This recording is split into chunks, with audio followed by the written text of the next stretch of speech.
ഏതാനും ദിവസങ്ങളായിട്ട് മാധ്യമങ്ങളിലൊക്കെ നിറഞ്ഞു നിൽക്കുന്ന ഒരു വാർത്തയാണ് അരുണാചൽ പ്രദേശിലുടനീളമുള്ള 27 പ്രധാന സ്ഥലങ്ങളുടെയും ഭൂമിശാസ്ത്രപരമായ സവിശേഷതകളുടെയും പേരുകൾ സർവേ ഓഫ് ഇന്ത്യയുടെ ഔദ്യോഗിക ഭൂപടങ്ങളിൽ ഉൾപ്പെടുത്തിക്കൊണ്ട് ഇന്ത്യ ഇപ്പോൾ ഔദ്യോഗികമായിട്ട് പുതുക്കിയിരിക്കുന്നു എന്നത്.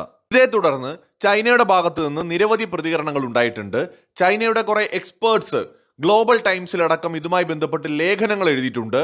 ഇന്ത്യയുടെ ഈ ഒരു നടപടി ഇന്ത്യ ചൈന ബന്ധം മെച്ചപ്പെട്ടു വരുന്ന ഇന്ത്യ ചൈന ബന്ധത്തിൽ വീണ്ടും സംശയങ്ങൾ ഉണ്ടാക്കുമെന്നും വിശ്വാസ്യതയെ അത് ബാധിക്കുമെന്നും ഒക്കെ പറഞ്ഞുകൊണ്ടാണ് ചൈന ഇപ്പോൾ രംഗത്ത് വന്നിരിക്കുന്നത്. എന്നാൽ ഇതിലെ ഇൻട്രസ്റ്റിംഗ് കാര്യം എന്താണെന്ന് വെച്ചാൽ കഴിഞ്ഞ കുറെ കാലങ്ങളായിട്ട് ഈ അരുണാചൽ പ്രദേശ്, നമ്മുടെ സംസ്ഥാനമായിട്ടുള്ള അരുണാചൽ പ്രദേശിന് ചൈന ആ സംസ്ഥാനത്തിന് തന്നെ ഒരു പേര് കൊടുക്കുന്നുണ്ട്.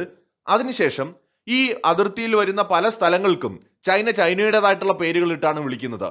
സോ ചൈന ഇങ്ങനെ നിരന്തരമായിട്ട് നമ്മളെ പ്രൊവോക്ക് ചെയ്തുകൊണ്ടിരുന്നപ്പോൾ ഇപ്പൊ നമ്മൾ കൃത്യമായൊരു ടൈമിന് ചൈനയ്ക്ക് ഒരു പണി കൊടുത്തു.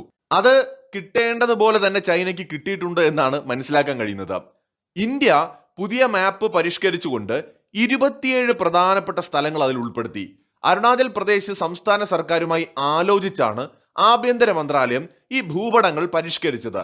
21 ജനവാസ മേഖലാ ഗ്രാമങ്ങൾ, 4 ഉയർന്ന മലയോര ചുരങ്ങൾ, ഒരു തടാകം, ഒരു സ്മാരകം എന്നിവയുടെ പേരുകളാണ് ഇപ്പോൾ ഇന്ത്യ ഇതിൽ ഉൾപ്പെടുത്തിയിരിക്കുന്നത്. ചരിത്രപരമായും തന്ത്രപരമായും പ്രധാനപ്പെട്ട സ്ഥലങ്ങൾ എടുത്താൽ തഗ്ല ചുരം എന്ന് പറയുന്ന ഒരു ചുരമുണ്ട്. ഇത് 1962 ഇന്ത്യ ചൈന യുദ്ധത്തിന്റെ തുടക്കത്തിന് സാക്ഷ്യം വഹിച്ച സ്ഥലമാണ്. മറ്റൊന്ന് ലോങ്ജു ആൻഡ് മജ എന്ന് പറയുന്ന ഒരു സ്ഥലമാണ്. 1959 മുതൽ യഥാർത്ഥ നിയന്ത്രണ രേഖയിലെ ഒരു പ്രധാനപ്പെട്ട തർക്ക പ്രദേശമാണ് ഇത്. ഏറെയും നിരവധി ചുരങ്ങൾക്കാണ് ഇന്ത്യ പേര് കൊടുത്തിരിക്കുന്നത്. 1962 യുദ്ധത്തിൽ നമുക്ക് കുറെ പ്രദേശങ്ങളൊക്കെ നഷ്ടപ്പെട്ടിട്ടുണ്ടായിരുന്നു. ഇത് എല്ലാവർക്കും അറിയാം. ആ കൂട്ടത്തിൽ ലോങ്ജു എന്ന് പറയുന്ന ഒരു പ്രദേശമുണ്ട്. അവിടെ കുറെ സ്ഥലങ്ങൾ ചൈനയുടെ കൺട്രോളിലാണ്. 62 നമുക്ക് നഷ്ടപ്പെട്ട ഒരു പ്രദേശമാണ്. അപ്പൊ അത് ശരിക്കും ഇന്ത്യയുടെ സ്ഥലമാണ്. 62 യുദ്ധത്തിൽ ഈ ഇന്ത്യയും ചൈനയും തമ്മിൽ നടന്ന ഏറ്റുമുട്ടലിന്റെ ഭാഗമായിട്ടാണ് ഈ ഒരു പ്രദേശത്ത് കുറെ സ്ഥലങ്ങൾ ചൈനയുടെ നിയന്ത്രണത്തിലായത്. ചൈനയുടെ നിയന്ത്രണത്തിലുള്ള സ്ഥലങ്ങൾക്ക് കൂടി ഇന്ത്യ പേര് കൊടുത്തിരിക്കുകയാണ്. ഇന്ത്യയുടെ ഭാഗമായിട്ട് മാപ്പിൽ ഉൾപ്പെടുത്തിയിരിക്കുകയാണ്. സോ ഇന്ത്യയുടെ ഈ നീക്കം ചൈന ഒട്ടും പ്രതീക്ഷിക്കാത്തൊരു നീക്കമാണ്. നാളിതുവരെ ഇന്ത്യയുടെ സ്ഥലങ്ങൾക്ക് പേരിട്ട് കളിച്ച ചൈനയ്ക്ക് അതേ നാണയത്തിൽ ഇന്ത്യ മറുപടി കൊടുക്കുകയാണ്. ഒരു പേരിടുന്നതിനൊക്കെ ഇത്ര വലിയ കാര്യമാണോ എന്ന് ചോദിച്ചാൽ ആണ്. ശരിക്കും നമ്മൾ നമ്മുടെ മാപ്പിൽ ഒരു സ്ഥലം ഉൾപ്പെടുത്തിക്കൊണ്ട് നമ്മൾ പേരിടുന്നതിലൂടെ നമ്മൾ ആ ലാൻഡ് ക്ലെയിം ചെയ്യാണ്. അന്താരാഷ്ട്ര സമൂഹത്തിന്റെ മുന്നിൽ നമ്മുടേതാണതെന്ന് നമ്മൾ ക്ലെയിം ചെയ്യുന്നതിനോടൊപ്പം തന്നെ നാളൊരു സമയത്ത് നമ്മൾ നെഗോഷിയേറ്റ് ചെയ്യുന്ന സമയത്ത് നമ്മുടെ ഭാഗം ക്ലിയർ ആക്കുന്നതിന് വേണ്ടിയിട്ട് നമ്മൾ ഇത്തരം നടപടികൾ ചെയ്തേ പറ്റൂ. ചൈനയ്ക്ക് ഇഷ്ടപ്പെടില്ല എന്ന് കരുതിയിട്ട് നമ്മുടെ സ്ഥലത്തിന് പേര് പോലും നമ്മൾ ഇടാതിരുന്നു കഴിഞ്ഞാൽ സ്വാഭാവികമായിട്ട് നാളെ നെഗോഷിയേറ്റ് ചെയ്യുന്ന സമയത്ത് നമ്മുടെ ഭാഗത്ത് പറയാനൊന്നും ഉണ്ടാവില്ല. മറിച്ച് ഇപ്പൊ ചൈന അനധികൃതമായി കൈവശപ്പെടുത്തി വെച്ച സ്ഥലത്തിന് വരെ പേരിട്ടുകൊണ്ട് നമ്മുടേതായിട്ട് മാപ്പിൽ കാണിച്ചുകൊണ്ട് ഇന്ത്യ കൃത്യമായിട്ട് ഇത് നമ്മുടേതാണ് എന്ന് അന്താരാഷ്ട്ര സമൂഹത്തിന്റെ മുന്നിൽ വ്യക്തമാക്കുക കൂടിയാണ് ചെയ്യുന്നത്. സ്വാഭാവികമായിട്ട് ചൈനയുടെ ഭാഗത്തു നിന്ന് പ്രതികരണം വന്നു. ചൈനയുടെ വിദേശകാര്യ മന്ത്രാലയം വഴിയും ഔദ്യോഗിക മാധ്യമങ്ങൾ വഴിയും ഒക്കെ പ്രതിഷേധങ്ങളും എതിർപ്പുകളും ഒക്കെ ഉണ്ടായി കഴിഞ്ഞു. പക്ഷെ ഇന്ത്യയെ സംബന്ധിച്ചിടത്തോളം ഇന്ത്യ ഈ തീരുമാനവുമായിട്ട് മുന്നോട്ട് പോവാണ്. ഇത്തവണ ബ്രിക്സിന്റെ മേധാവിത്വം അല്ലെങ്കിൽ നേതൃത്വം ഇന്ത്യക്കാണ്. ബ്രിക്സ് ഉച്ചകോടി ഇന്ത്യയിലാണ് നടക്കാൻ പോകുന്നത്. അപ്പോൾ റഷ്യൻ പ്രസിഡന്റ് വ്ളാഡിമിർ പുടിനും ചൈനീസ് പ്രസിഡന്റ് ഷി ജിൻപിങ്ങും ഇന്ത്യയിലേക്ക് വരും എന്നാണ് ഏവരും പ്രതീക്ഷിക്കുന്നത്. സോ ഷി ജിൻപിങ് വരികയാണെങ്കിൽ തന്നെ കുറച്ച് നാളുകളെ ഇനിയുള്ളൂ, കുറച്ച് ആഴ്ചകളെ ഉള്ളൂ.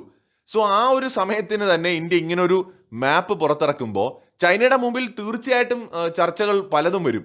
ഇന്ത്യയിലേക്ക് പോകണമോ എന്നുള്ളൊരു വിഷയം.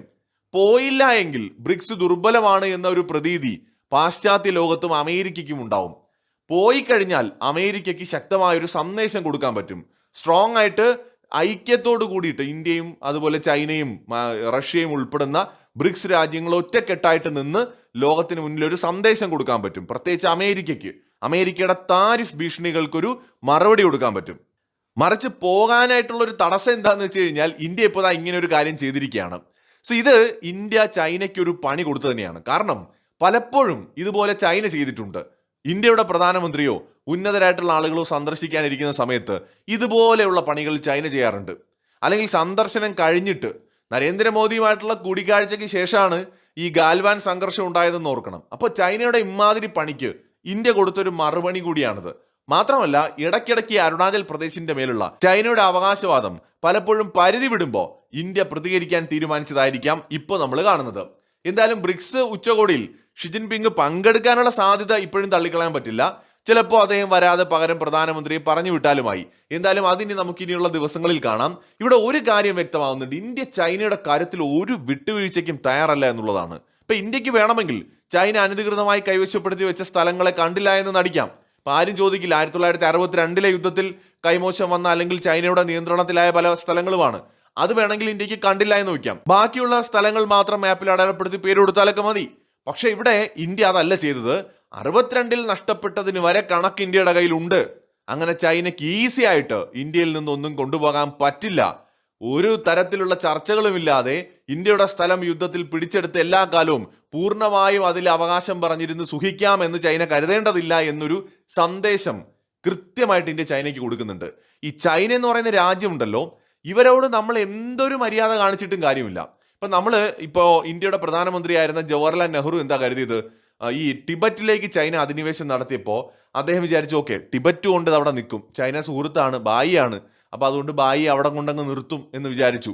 അനധികൃതമാണ് എന്ന് പറഞ്ഞുകൊണ്ട് അന്ന് ശക്തമായിട്ട് നമ്മൾ ചൈനയെ എതിർക്കണമായിരുന്നു. ചൈനയുടെ ടിബറ്റ് അധിനിവേശം ഒരിക്കലും നമ്മൾ സമ്മതിച്ചു കൊടുക്കരുതായിരുന്നു. പക്ഷെ ചൈന ടിബറ്റ് അധിനിവേശം നടത്തിയപ്പോൾ കൈയും കെട്ടി നോക്കിയെന്ന് മാത്രമല്ല, ചൈനയുടേതാണ് ടിബറ്റ് എന്ന് നമ്മൾ സമ്മതിച്ചു കൊടുത്തു. അത് ഇന്നും നമ്മുടെ ഒരു ചരിത്രം പരിശോധിക്കുമ്പോൾ നമ്മൾ കാണിച്ച ഏറ്റവും വലിയ നയതന്ത്ര മണ്ടത്തരം അല്ലെങ്കിൽ ജിയോ പൊളിറ്റിക്കൽ ബ്ലണ്ടർ എന്ന് വിളിക്കാവുന്ന ഒരു സാധനമാണത്. കാരണം നമ്മൾ ഒരിക്കലും ചെയ്യാൻ പാടില്ലായിരുന്നു. നമ്മൾ ഒരിക്കലും ചൈനയുടെ ടിബറ്റൻ അധിനിവേശത്തെ അംഗീകരിക്കാൻ പാടില്ലായിരുന്നു. നമുക്ക് ചൈനയുമായിട്ട് ഒരു അതിർത്തിയുമില്ല എന്നതായിരുന്നു നമ്മുടെ നിലപാടെടുക്കേണ്ടിയിരുന്നത്. നമുക്ക് ടിബറ്റുമായിട്ടാണ് അതിർത്തി.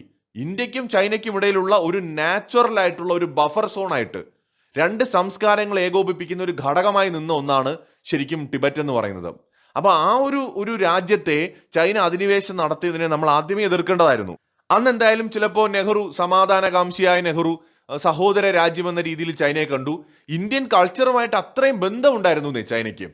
ചൈനയുടെ ആധുനിക ചൈനയെ ഡെവലപ്പ് ചെയ്യുന്നതിൽ ഇന്ത്യയിലെ മിഷണറീസ്, അതായത് ബുദ്ധിസ്റ്റ് മിഷണറീസ് വഹിച്ച പങ്ക് എത്രമാത്രം വലുതാണെന്നറിയാമോ? 2000 വർഷത്തിലേറെ പഴക്കമുണ്ട് ബുദ്ധിസത്തിന് ചൈനയിൽ. സോ അത്രയും വലിയൊരു സാംസ്കാരിക ബന്ധം ഇന്ത്യക്കും ചൈനയ്ക്കും ഇടയിലുണ്ട്. എന്നിട്ടും ചൈന നമ്മളോട് ചെയ്ത എന്താണ്? 62 വീണ്ടും അവർ കുറേയേറെ പ്രദേശങ്ങൾ ക്ലെയിം ചെയ്ത് ലഡാക്കിലെ ഭാഗങ്ങൾ അവർക്ക് വേണം, അരുണാചലിൽ അവർക്ക് വേണം എന്ന് പറഞ്ഞുകൊണ്ട് അവർ യുദ്ധത്തിന് വന്നു. കുറെ സ്ഥലങ്ങൾ പിടിച്ചെടുത്തു.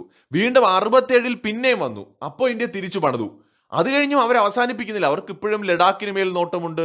അവർക്ക് ചെറിയ രാജ്യമായ ഭൂട്ടാൻ വേണം, നേപ്പാളിലെ കുറെ പ്രദേശങ്ങൾ വേണം, സിക്കിം വേണം, അവർക്ക് അരുണാചൽ വേണം. അവർക്ക് തികയുന്നില്ല. എത്ര കിട്ടിയിട്ടും തികയുന്നില്ല. അപ്പോൾ ഇങ്ങനത്തെ ഒരു രാജ്യത്തിനെ നമുക്ക് ഒരിക്കലും തൃപ്തിപ്പെടുത്താൻ പറ്റില്ല. സോ അവരോട് നമ്മൾ എത്ര മര്യാദ കാണിച്ചാലും അവർ പഠിക്കില്ല. അവർ വീണ്ടും ഞങ്ങൾക്ക് അത് വേണം, ഇത് വേണം. ശരിക്കും മഹാഭാരത യുദ്ധത്തിലെ കൗരവരെ പോലെയാണ് ഈ ചൈനക്കാരും പാകിസ്ഥാനികളും ഒക്കെ. എത്ര കിട്ടിയാലും തികയില്ല. അവർക്ക് ഇങ്ങനെ ആവശ്യം പോലെ കിട്ടിക്കൊണ്ടേയിരിക്കണം. ഇപ്പം നമ്മളെ ഇന്ത്യയുടെ പോപ്പുലേഷൻ എല്ലാവർക്കും അറിയാം, 145-150 കോടിയോളം ജനങ്ങളുണ്ട്. നമ്മുടെ രാജ്യം ചൈനയുടെ 1/3 വലിപ്പേ ഉള്ളൂ. അപ്പൊ ഇനിയും നമ്മുടെ സ്ഥലം വേണം വേണം എന്ന് പറയുന്ന ചൈനയുടെ ആ ഒരു ആർത്തി നമുക്ക് മനസ്സിലാക്കാവുന്നതേ ഉള്ളൂ. നമുക്ക് ഒരിക്കലും അവരെ സാറ്റിസ്ഫൈഡ് ആക്കാൻ പറ്റില്ല. അപ്പൊ നമ്മുടേതിന് സാധനങ്ങൾ നമ്മൾ ക്ലെയിം ചെയ്യുക, സ്ഥലമാണെങ്കിലും എന്താണെങ്കിലും നമ്മൾ ക്ലെയിം ചെയ്യുക, ഉറച്ച നിലപാടുമായിട്ട് അവരെ നേരിടുക എന്നുള്ളതല്ലാതെ നമ്മൾ പണ്ടൊരിക്കൽ ഒരു കേന്ദ്രമന്ത്രി പറഞ്ഞതുപോലെ ചൈനയ്ക്ക് ഇഷ്ടപ്പെടില്ല എന്ന് പറഞ്ഞ് നമ്മൾ ഒന്നും ചെയ്യാതിരുന്നു എന്ന് പറയുന്നൊരു നയമല്ല ചൈനയോട് കാണിക്കേണ്ടത്. വെട്ടാൻ വരുന്ന പോത്തിനോട് വേദമോതാൻ നിന്നിട്ട് ഒരു കാര്യവുമില്ല. അതിന് മനസ്സിലാവുന്ന ഭാഷയിൽ അതിനെ നേരിടുക എന്നുള്ളതാണ് ഏറ്റവും നല്ല മാർഗം. ചൈനയ്ക്ക് മനസ്സിലാവുന്നത് സമാധാനത്തിന്റെ ഭാഷയല്ല, തൻ്റെ ഇടത്തിന്റെയും ധാർഷ്ട്യത്തിന്റെയും, അതായത് നെഞ്ചു വിരിച്ച് നിന്ന് അതിനെ നേരിടുന്നതിന്റെ ഭാഷയാണ്. അത് ഗാൽവാനിൽ നമ്മൾ കണ്ടതാണ്. ചൈനയ്ക്ക് മനസ്സിലാവുന്ന ഭാഷയിൽ ഇന്ത്യൻ സൈന്യം മറുപടി കൊടുത്തപ്പോൾ ചൈന ഒതുങ്ങി. അത് അരുണാചലിന് മുന്നേ നമ്മൾ കണ്ടതാണ്, ജീവനും കൊണ്ട് ഓടുന്ന ചൈനീസ് പട്ടാളക്കാരെ. അപ്പൊ അവരുടെ ഈ അതിക്രമങ്ങൾക്ക് അതേ നാണയത്തിൽ മറുപടി കൊടുക്കുക എന്നുള്ളതാണ് നമുക്ക് പറ്റുന്ന ഏറ്റവും നല്ല കാര്യം. ഇപ്പൊ ഇന്ത്യ ഗവൺമെന്റ് അതുകൊണ്ട് തന്നെയാണ് ചൈന പേരിട്ട് കളി തുടങ്ങിയപ്പോൾ സംയമനം പാലിച്ച ഇന്ത്യ അതേ നാണയത്തിൽ ഇപ്പോൾ ചൈനയ്ക്ക് മറുപടി കൊടുക്കുന്നത്. ചൈനയെ അങ്ങനെ നേരിടാൻ പറ്റൂ എന്ന തിരിച്ചറിവോടുകൂടിയാണ്. മറ്റൊരു വീഡിയോയുമായി വീണ്ടും കാണാം.